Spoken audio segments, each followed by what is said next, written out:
Bonjour à tous, je suis très content de vous retrouver après cette grosse semaine chargée de mon côté, semaine chargée sur la planète tennis. On a énormément de choses à se raconter, alors bouge pas, ça commence tout de suite.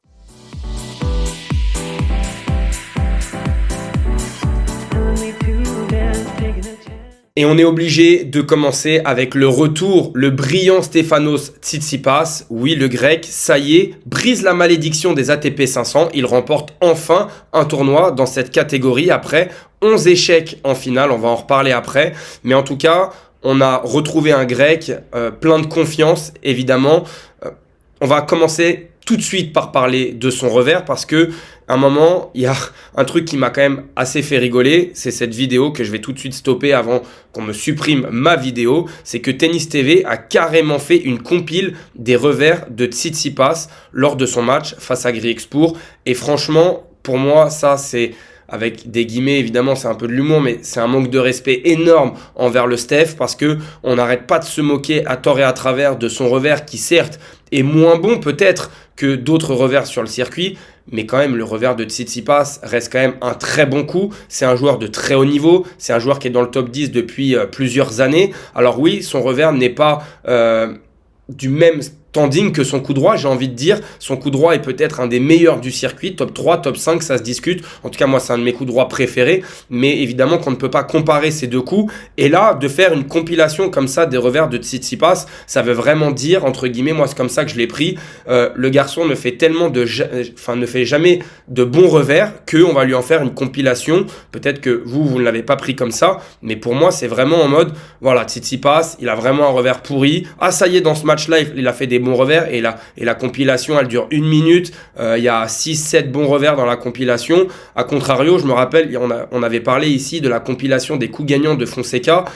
Ça n'avait absolument rien à voir. La compilation durait 2 minutes 30 il me semble et il y en avait dans tous les sens. Voilà, c'était un tennis explosif. Là, c'est des coups, j'ai envie de dire, normal. C'est juste que Tsitsipas a retrouvé un petit peu de confiance et c'est ce qui l'a mené dans cette très bonne victoire. C'est ce qui nous fait rebondir sur sa déclaration où il le disait, le fait d'avoir remporté des matchs qui pouvaient ne sembler à ma portée. Donc en fait, j'ai plus l'impression, évidemment, on va parler de son changement de raquette parce qu'il y a eu un changement de raquette pour lui, mais aussi peut-être un déclic, je sais pas, mental, peut-être qu'il s'est relâché. Au début du tournoi, il n'était pas relâché et puis au fur et à mesure des matchs, il a réussi à développer son meilleur tennis. Il a réussi à couper les trajectoires, il a réussi à relancer dans le terrain, il a réussi à prendre tôt en revers, il a réussi à avancer, à aller de nombreuses fois au filet et peut-être que même pour lui, dans sa tête, il ne se semblait plus capable. C'est ce qu'il dit, je suis très content dont les choses progressent et j'adore ce mot dont les choses progressent puisque une carrière de joueur de tennis c'est le but évidemment de progresser semaine après semaine et le fait d'avoir remporté des matchs qui pouvaient ne pas sembler à ma portée, donc lui-même avait oublié que ces matchs-là pouvaient être à sa portée, des matchs qui sans manquer de respect à tous ses adversaires, étaient largement à sa portée durant toutes ces années, mais peut-être que lui-même s'était un petit peu perdu. Alors ça fait plaisir, il n'a seulement que 26 ans, j'ai envie de dire, c'est un joueur qui a encore toute sa carrière devant lui. Certes, il y a eu des déceptions, mais si on enchaîne, est-ce que peut-être que le déclic ne viendrait pas aussi de cette raquette? Ça, c'est la raquette que Tsitsipas a utilisée durant tout ce tournoi. C'est la Babola qu'on peut retrouver de Félix Auger-Aliassime, par exemple. C'est la Pure Aero. Donc, c'est une raquette qui est quand même bien plus puissante, un petit peu plus grosse au niveau du cadre. Voilà, un revers à une main avec cette raquette, personnellement, moi, j'aurais jamais pensé que c'était possible, tellement cette raquette offre de la puissance et c'est quand même difficile de la contrôler. À deux mains, on a la deuxième main pour venir s'aider, mais en revers à une main, c'est quand même pas évident du tout. Et là, force est de constater que durant cette semaine, le Steph, il a quasiment boisé aucun revers. Alors, il y a une différence avec la Blade, c'est que le tamis est quand même plus petit, plus fin. Peut-être que le plan de cordage n'est pas le même, mais en tout cas, dans cette semaine, il a réussi à se relâcher côté revers. Et évidemment, quand Tsitsipas arrive à se libérer côté revers et qu'il arrive quand même à déborder son adversaire avec ce coup, il devient, j'ai envie de dire, presque injouable, tellement service, coup droit et jeu vers l'avant, même physiquement derrière sa ligne, c'est une bête, tellement il est capable de faire des différences avec tous les autres coups. S'il arrive à rehausser un tout petit peu son niveau de confiance sur son revers, bah là on va retrouver un tout autre joueur. Clairement, c'est quelque chose qu'il ne faut pas oublier. Durant toutes ces années, depuis 2018, il a perdu, on l'a dit tout à l'heure, toutes ses finales en ATP 500. Alors évidemment, il a joué des Nadal, des Djokovic, mais il a aussi joué des Dominic Thiem, des Zverev, des Medvedev, des joueurs qui semblaient à sa portée. Alors est-ce qu'on peut dire que c'est de la faute seulement à son revers ? Je ne sais pas, en tout cas, force est de constater que cette semaine, même au retour, moi, c'est vraiment ce qui m'a le plus choqué, c'est sa capacité à retourner bloqué dans le terrain et d'arrêter de subir. Il a arrêté de se mettre 4-5 mètres derrière la ligne pour envoyer des rondelles côté revers. Non, là, il a été capable. Il a été capable de venir bloquer, de prendre la balle tôt. En finale, c'est ce qui m'a marqué face à Auger-Aliassime, c'est cette capacité à venir bloquer, vraiment à bloquer un peu comme pouvait le faire Roger Federer, et derrière à tourner autour de son coup droit. Et son coup droit, on le sait, il est capable de trouver toutes les zones, court croisé, décroisé, longue ligne, bref, c'est exceptionnel. Donc pour le bonheur et l'intérêt du circuit, retrouver un Stefanos Tsitsipas à ce niveau-là, bah franchement c'est que bénef. C'est son premier ATP 500 et il y a quelque chose qui est quand même assez fou et on va espérer que ce soit un vrai déclic pour lui, c'est que c'est seulement son deuxième titre sur dur extérieur. Sur dur extérieur. Son premier, c'était il y a 2 ans à Los Cabos au Mexique. Sinon, il n'a jamais remporté de tournoi sur dur extérieur. Il a remporté sur dur intérieur, mais jamais sur dur extérieur. Et c'est quand même très bizarre puisque si on regarde ses parcours en Grand Chelem, sur dur, il a toujours été très fort à l'Open d'Australie, beaucoup moins à l'US Open, fin de saison peut-être, on sait que l'US Open c'est un tournoi très compliqué, mais qui ne lui a jamais réussi, franchement c'est assez hallucinant, hein, l'US Open Tsitsipas, mais à l'Open d'Australie c'est quand même très costaud depuis des années, Nadal en demi-finale, derrière bon Raonic était quand même un coupeur de tête, Medvedev en demi, Djoko en finale, Fritz en 2024 il n'y a pas de scandale, cette année grosse contre-performance face à Mikkelsen, mais voilà, on est quand même sur un joueur qui... au moins en 250, en 500, on aurait pensé qu'il avait déjà remporté un titre sur dur extérieur. Alors oui, il a remporté Los Cabos, mais c'est quand même assez maigre pour un joueur de ce standing. Moi, il y a quand même quelque chose que j'ai envie de noter, c'est que Tsitsipas, depuis 2018, il est top 15, depuis 2019, voilà, ça fait 6 ans qu'il est dans le top 10. Là, en 2024, top 11, on va le compter quand même. Et voilà, c'est un joueur de très haut niveau qui est souvent moqué, évidemment. Peut-être qu'on attend un petit peu trop de lui, peut-être qu'on attendait énormément au début de sa carrière et qu'on a un petit peu été refroidi, notamment avec cette finale perdue à Roland-Garros quand il mène 2-7-0 face à Djokovic. Mais voilà, il ne faut pas penser que son revers, c'est ce que j'ai un petit peu lu sur les réseaux, etc., est un mauvais coup. C'est un joueur de haut niveau, de très haut niveau, du top 10 depuis plusieurs années. Son revers est un excellent revers. Alors oui, c'est pas le revers de Zverev, c'est pas le revers de Djokovic, mais encore une fois, c'est pas un mauvais coup, c'est pas un mauvais revers, il y a forcément un problème de confiance. On sait aussi que les revers à une main sont extrêmement durs, il y a le changement de balle qui fait aussi les changements de surface. Le revers à une main est un coup extrêmement dur à garder sur le long terme, on en voit de moins en moins, donc voilà, peut-être qu'on peut prier pour un changement de matériel pour retrouver Tsitsipas au plus haut niveau. En tout cas, ça fait plaisir. En face de lui, encore une fois, j'ai envie de vous dire, on retrouvait Félix Auger-Aliassime. Félix Auger-Aliassime qui jouait déjà sa 3e finale en 2025. Alors...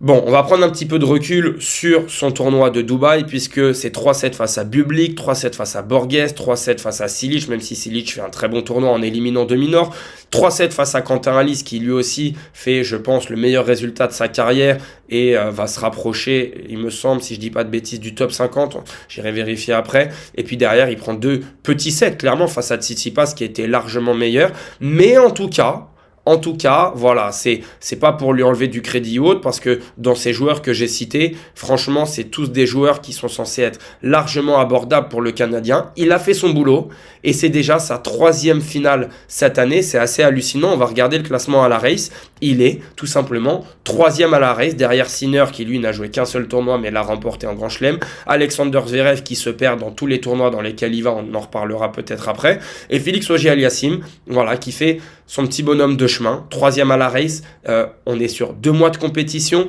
déjà une 3e finale pour lui, 2 titres, franchement ça fait plaisir, et j'en parlais hier sur Twitter, pour moi c'est quand même un début de saison exceptionnel sur la planète tennis, on a du renouveau, on a des joueurs, on va en parler après, Shapovalov, Félix Auger-Aliassime, Marac, Davidovich Fokina, Là, on a Tsitsipas qui revient, on a Roublev la semaine dernière qui gagne un trophée aussi. Donc, j'ai l'impression clairement qu'il y a une grosse densité qui est en train de s'installer. Il y a les jeunes qu'on attendait depuis 1-2 ans, des Fokina, des Shapovalov, même des Félix Auger-Aliassime. Ça fait quelques années qu'on les attend. Ça y est, on les voit enfin pointer le bout de leur nez.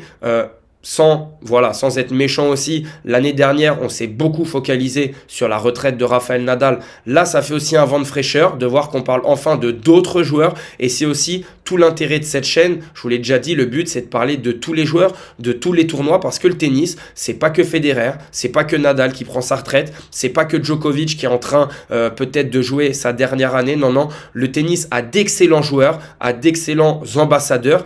Et franchement, ce début de saison 2025, moi, personnellement, je sais pas vous, dites-le moi en commentaire, mais il me hype énormément. Un dernier petit point sur ce tournoi de Dubaï, après on partira du côté d'Acapulco. On l'a dit, Quentin Halys, excellent tournoi. Griexpour qui a fait un match exceptionnel face à Medvedev. Medvedev, un énième choke, franchement inquiétant. Bon, on verra. Il y a eu aussi une énorme surprise en bas du tableau avec l'élimination, il est où l'élimination de De Minaur, c'était au premier tour face à Marin Cilic, voilà, De Minaur qui n'avait pas perdu depuis le début de l'année contre des joueurs moins bien classés que lui, mis à part Roublev, ils doivent être kiff-kiff au niveau du classement, c'est sa première contre-performance, en tout cas, bon, est-ce que c'est inquiétant? Non, Cilic derrière a enchaîné face à Popyrin et perd en 3-7 face à Auger-Aliassime, ça fait toujours drôle de voir des joueurs comme ça qui ont été très bons, Cilic qui a gagné un grand chelem, qui là arrive à passer 2 tours, à faire 3-7 face à Auger-Aliassime. Et moi, franchement, ça m'épate, mais en même temps, bon, ça m'inquiète aussi, parce que je me dis quand même, si Cilic, il commence à avoir un certain âge, est-ce c'est normal de le voir performer autant? Bon, je sais pas. Le match qui m'a le plus inquiété, et je pense sincèrement, on va pas tirer sur l'ambulance, mais c'est le match d'Arthur Fils face à Nuno Borges. C'est le pire match que j'ai vu depuis des mois, peut-être des années. Il y a eu une ribambelle de fautes directes de la part du Français. C'était assez flippant. Est-ce qu'il était prêt? Je ne pense pas. J'ose espérer que non, parce que franchement, c'était catastrophique. On a eu le retour aussi de Gaël Monfils qui perd face à Berrettini. Pas de scandale. Et on a eu aussi Mpetshi Perricard qui a fait un très bon premier match et puis qui derrière perd face à Medvedev. Donc voilà, globalement, un bon tournoi, en tout cas un bon plateau. Après, on sait que Dubaï, c'est pas le meilleur tournoi. Niveau public, niveau place, niveau ambiance. Il y a un gros chèque. Bon. Ça reste quand même un beau plateau. L'élimination ici d'Hugo Humbert aussi, qui défendait son titre, qui va perdre énormément de points. On part tout de suite du côté d'Acapulco parce que là-bas, pour le coup, il y avait aussi un très gros plateau. Et il y avait surtout 2 hommes qui jouaient pour leur premier trophée en carrière, Marac, Fokina. Et c'est Marac qui soulève enfin son premier trophée en carrière. Toujours rien pour Davidovich Fokina, mais j'ai quand même envie de dire que c'est un tournoi plus que réussi pour l'Espagnol, puisque oui, il faut se souvenir de son dernier tournoi à Delray Beach, où il a eu balle de match, balle de titre. Il était déjà en finale à Delray Beach. Il a eu un choke énorme. Et moi, j'aurais pensé clairement qu'il allait perdre au premier tour parce que pour se remettre d'un truc comme ça, franchement, parfois, il faut plusieurs jours, plusieurs semaines. Et là, non. Davidovich Fokina arrive à rebondir, arrive à refaire finale tout de suite en ATP 500 à Acapulco derrière. Il arrive à battre Shapovalov. Shapovalov qui, quand même, faisait un tournoi aussi incroyable. Shapovalov qui menait d'un break dans cette première manche, s'est procuré des balles de double break. Il a servi pour le set face à Fokina. Et Fokina que j'ai trouvé assez serein, assez concentré, assez concerné. Et moi, franchement, je suis emballé par ce plateau. Même Nakashima, ces 4 demi-finalistes, c'est des très bons joueurs de tennis. Shapovalov qu'on voit revenir à un très bon niveau. Marac, ça y est, peut-être que la machine est enfin lancée. Lui qui est un jeune joueur aussi. C'est ce que je vous disais juste avant. Pour moi, ce début de saison 2025, il est en train vraiment de faire tourner la page sur des anciennes générations. Peut-être même sur une génération un peu plus neuve, mais même des Medvedev, des Zverev. Là, on a vraiment des jeunes joueurs qui arrivent. On a Lernor Tien qui a battu Alexander Zverev, qui lui a joué 2 top 5 dans sa carrière et les a battus, 2 top 5, 2 top 10, je sais plus. Holger Rune qui a abandonné. Qu'est-ce que fait Holger Rune dans sa programmation? Je n'y comprends rien. Alexander Zverev, pareil, je n'y comprends rien à sa programmation. Bon, force est de constater qu'il y a quand même beaucoup d'abandons, beaucoup de forfaits. L'abandon de Rune, le forfait de Tommy Paul, le forfait de Rude. Peut-être qu'il y a eu un problème là-bas. On parlait d'une intoxication alimentaire, je ne sais pas. En tout cas, les têtes de série ont été complètement découpées un petit petit peu comme à Dubaï aussi. Shelton éliminé par Goffin, Tommy Paul forfait, Ruud forfait. Bref, voilà, ça restait quand même un très beau plateau. Moi, j'ai juste adoré et c'est pour ça que je voulais le montrer ici. Ces 4 demi-finalistes qui sont des joueurs qu'on ne médiatise pas énormément, qui sont encore très jeunes pour la plupart d'entre eux, qui n'ont pas fait d'énormes choses dans leur carrière, mais ça ne saurait tarder très clairement. Pour moi, un de ces joueurs-là peut très bien faire un quart, une demi-finale de Grand Chelem cette année. Je ne serais pas choqué du tout. On a des très gros potentiels. On a des joueurs qui savent absolument tout faire, que ce soit en défense, en attaque, ça sert, ça retourne, ça va au filet. Bref, on est sur une nouvelle génération de joueurs et c'est pas pour me déplaire. Si on se met très rapidement du côté de la race c'est le classement ATP depuis le début de la saison 2025. Donc on peut constater qu'on était en train de le dire tout à l'heure, on a quand même des joueurs qui peut-être enfin vont assumer leur statut. Je pense à Auger Aliassime, je pense à des Shapovalov, je pense à des Fokina, parce que Fokina est un joueur avec un excellent potentiel, un très gros potentiel. On a des joueurs qui vont sûrement revenir, des Roublev, des Tsitsipas, on a Alexandre Müller aussi, on devait en parler en début de semaine, mais j'ai été dépassé par le boulot, mais on aura l'occasion d'en reparler. Évidemment, on a des Jack Draper qui vont sans doute faire une saison exceptionnelle, et on a un petit bonhomme dont on ne parle pas assez, parce que ce qu'il est en train de réaliser est assez exceptionnel, c'est Sébastien Baez. Sébastien Baez qui est encore en finale en Amérique du Sud, lui qui a réussi à garder son titre à Rio et qui va essayer de défendre son titre à Santiago. Bref, ce que fait Sébastien Baez de son petit gabarit là en Amérique du Sud sur sa terre battue bien grasse, c'est assez exceptionnel. Vraiment. Je pense qu'on ne se rend pas compte de ce que fait ce joueur aujourd'hui dans un tennis où c'est extrêmement dur de faire avancer une balle. On l'a dit, les surfaces, les balles sont différentes. Les joueurs aujourd'hui, on le sait, c'est service coup droit. On est dans des filières assez courtes. Lui, il est dans des filières longues. Son service n'est pas du tout un avantage, mais il arrive à jouer avec les angles, il arrive à jouer avec les zones, il arrive à jouer avec les moments de prise de balle, il est capable de prendre la balle très tôt, il est capable de se déplacer extrêmement bien, il glisse des amortis, il est capable de monter au filet. Bref, c'est une petite mobilette sur le terrain. Il fait penser évidemment à Diego Schwartzmann, mais je lui trouve encore d'autres qualités, une qualité de frappe où sa balle tourne beaucoup plus qu'un Diego Schwartzmann. Franchement, je suis impressionné par ce que fait Sébastien Baez. Alors oui, c'est pas lui qui va faire une saison complète après sur dur, sur gazon, etc. Mais il est capable d'aller prendre les points sur cette surface, sur cette tournée. Évidemment, cette tournée est amenée à disparaître. Donc que deviendront ces joueurs? Parce que si on regarde le plateau, on est sur du sud-américain, en veux-tu, en voilà, des Argentins, des Américains, des Chiliens, Portugais, Espagnols, bref, on est sur des spécialistes de terre battue. Mais moi, c'est des tournois que j'adore. Il y a un charme spécial, il y a une ambiance exceptionnelle dans ces tournois à chaque fois. Et enfin, franchement, vraiment, j'avais envie de vous en parler de Sébastien Baez parce que on n'en parle pas, le reste de la saison, parfois, ça passe un petit peu inaperçu, mais il est là depuis le début de la saison, il est 12e à la race, il peut très bien encore grappiller quelques places. Bon, évidemment, sur la suite de la saison, ça va devenir compliqué, puisque là, on va approcher sur Indian Wells et Miami, mais quand même, on est sur un joueur, je trouve, spécial. Un mois de mars très chargé, mais seulement avec 2 tournois, voilà, Indian Wells et Miami. Indian Wells, le 5e grand chelem de l'année, derrière Miami, avec peut-être le moins prestigieux des Master 1000, toujours sans Yannick Sinner. On va voir ce que ça donne. Il y a des joueurs qu'on attend. Moi, j'attends la confirmation de Tsitsipas, j'attends la confirmation de Roublev, j'attends la confirmation de Shapovalov, de Félix Auger-Aliassime. Évidemment, ils ne peuvent pas tous gagner, mais voilà, je trouve que les plateaux sont quand même hyper intéressants. Il y a des joueurs qui feraient bien aussi de lancer leur saison. Je pense à des Hubert Hurkacz par exemple. Voilà, c'est hyper intéressant. Je sais pas ce que vous en pensez. Moi, j'ai vécu une super bonne semaine de tennis. Comme d'habitude, si tu as aimé la vidéo, lâche ton meilleur pouce. Nous, on se retrouve très vite parce qu'il y a énormément de choses à se raconter dans ce mois de mars. Alors, abonne-toi pour ne rien rater et à très vite.